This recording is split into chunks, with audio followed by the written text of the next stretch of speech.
kontua, orain dela pare bat urte hemen Gipuzkoan izan ziren etorkinan harrera etxeetan, harrera goitza batzuetan, surte batzuk, adingabe etorkinek eragindako surte batzuk. Eta orduan, garai hartan komunikabideetan da piztu zen halako eztabaida bat, immigrazioaren inguruan.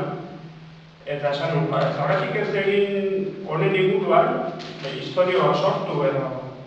Eta gaina ikusita horrek sortu zuen eztabaidarekin, eta gaur egunen egin uste dut pilpilan dagoen gai badela.